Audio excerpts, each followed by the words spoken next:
Welcome back, everyone, to Pontos Fathom Hobbies. This is our unboxing miniature review of the A Song of Ice and Fire tabletop miniature game, Champions of the Stag expansion. This is House Baratheon. We get 4 Champions of the Stag units and a bannerman with 3 different poses. We're going to unbox this. We'll read their powers. We'll kind of review the minis. And also, I kind of use these videos, as you guys know, I use these videos to sort of prep for the miniature painting that we'll do. So we've recently painted the Tully Cavaliers. And then I started getting to thinking of it. We also got the Starfall Knights as an expansion for House Martell. And way back, we did the Clegane Brigands, and then obviously there are cavalry in Targaryen starter set with the Dothraki, and we've got the Stark Outriders. So I felt like I was suddenly down this tourney cavalry kind of. Why don't all the units have cavalry? I definitely noticed in some of the gameplay when I had cavalry versus non-cavalry, you kind of get those problems there. So I thought, well, my Baratheon kind of are cool. Let's get them. So first of all, this box art is pretty great. I definitely use the box art for the painting reference. But you can see here they are riding with hammers. They got war hammers. They've got the Baratheon colors draped on the horses. The banner as well with the stag. And they're just mashing these guys into the ground. We get the single tray here. I noticed one thing with these international editions, because this one seems to be in Japanese and Chinese and English. I picked this up in Singapore at Hammer House. But I noticed they used to have the Champions of the Stag sort of text here, but to facilitate the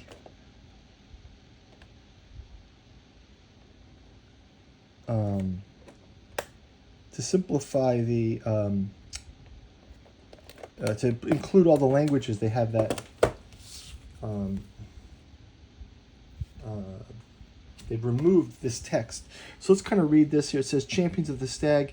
In keeping with the Baratheon doctrine of heavy arms and heavier armor, Champions of the Stag are knights in full plate mail atop massive horses. These juggernauts have all the mobility of cavalry and the staying power of frontline units. Intelligent commanders are best served keeping them mobile to force engagement of their choosing, but if needed, champions hold the line for longer than most other cavalry. So these guys are pretty impressive. Again, some cool box art, some cool card art here. Let's check these guys out. They've got cavalry and Champion's Wrath. So they're 4 movement. They've got a +3 with 7 and 5 for the ranks, +2 and +6. Champion's Wrath is critical blow.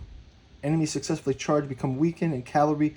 Each model in the unit has 3 wounds, and that's standard, right? The start of the activation, they may perform 3 maneuver actions. So we got that.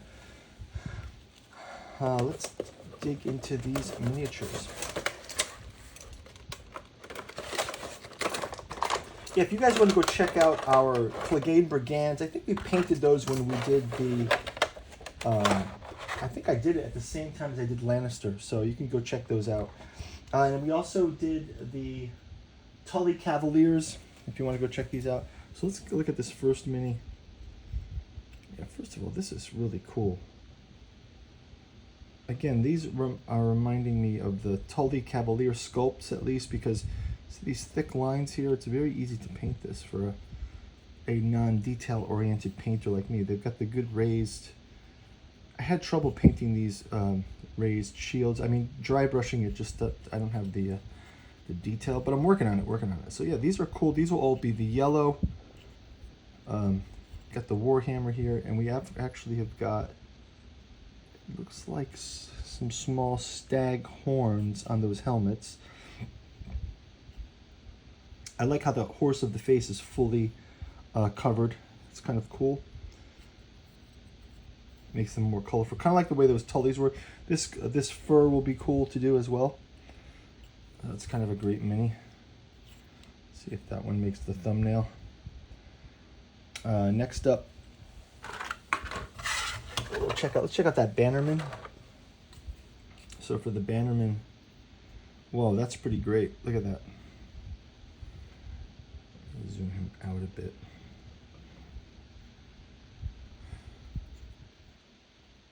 Again, the horse covered with the cloak. You've got the Stag banner extending out the top there. It's pretty wild.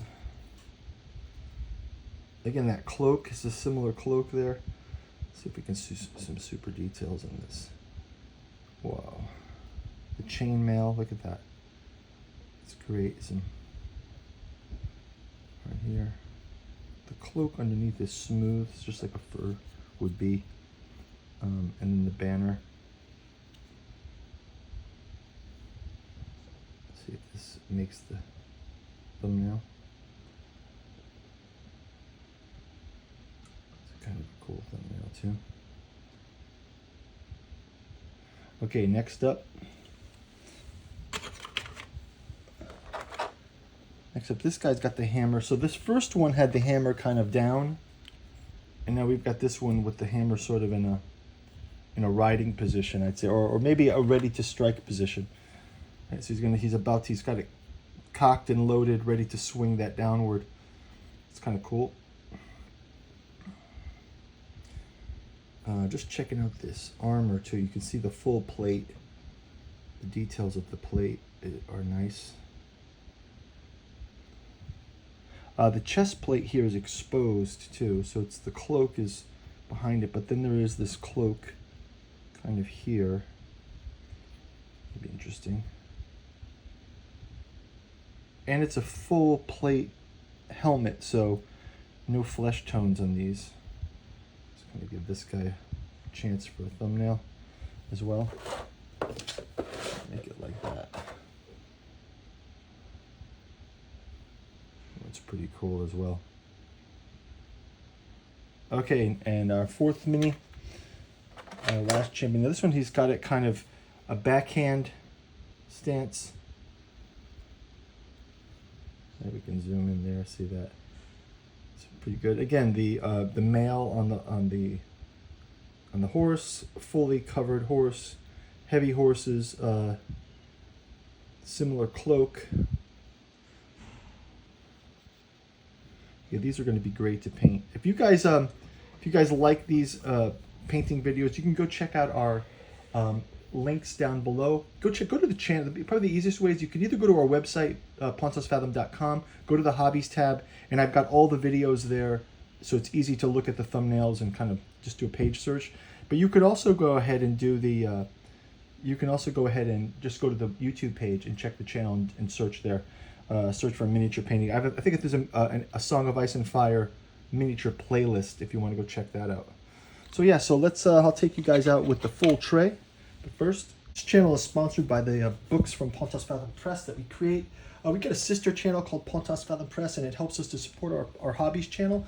First up is the Omnibus Edition Cat 2 Journals Out of Lovecraft's Providence. This collects the 6 individual volumes of Genealogy of Cthulhu, Archaeology of Yog-Sothoth, and Psychoanalysis of Rilliah. That makes up the first trilogy. There's also Hermeticism of Hastur, The Alchemy of Azathoth, and The Necromancy of Nyarlathotep. Put them together and you get this massive tome. You can buy these individually. You can go check out our podcast or our Patreon as well and get some information on these before you buy. But it helps to support our channel, so really appreciate that. We've also got out there The King in Yellow and Lost Carcosa and the Yellow Sign, Tales of the Yellow Sign, Volume 1 and 2. We're also putting together some podcast lecture notes. We've been doing a podcast now for a couple of years since the lockdown.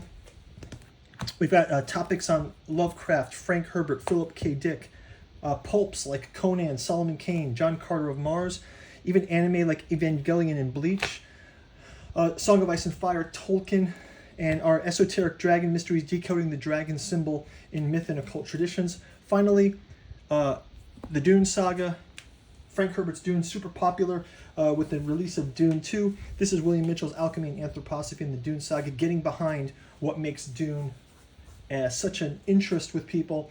Some of those Jungian alchemical and anthroposophical themes, but also digging deep into things like the ethics of God Emperor Dune, the politics of Dune Messiah, and looking into Herbert's influences from Samuel Butler into some of those powers of the Bene Gesserit, Bene Tleilax, and even in looking into the war against the machines.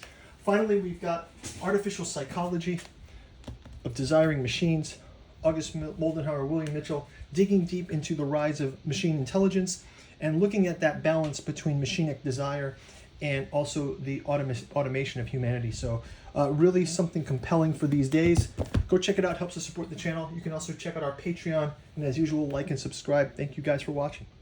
Okay, let's get these guys up.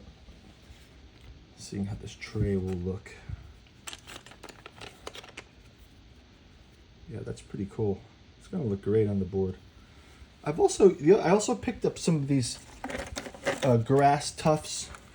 I'm gonna start to do some basing. Let me know down in the comments. I've done a little bit of basing. I've dabbled in basing, but mostly with the minifigures from Joan of Arc.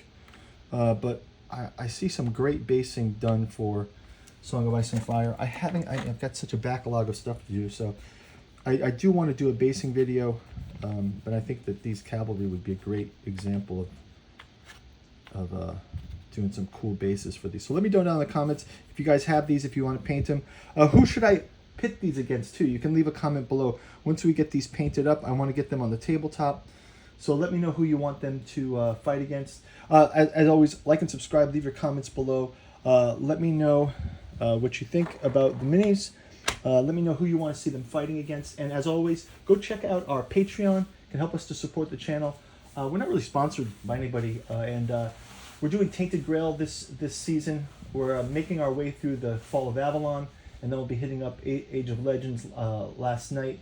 And we're also doing Song of Ice and Fire, Joan of Arc, and keeping across our Cthulhu stuff, Cthulhu Wars, Cthulhu Death May Die, Conan by Monolith, and War of the Ring. So go check out the channel. Thank you guys for watching. Talk to you guys soon, and we'll see you on the tabletop. Bye.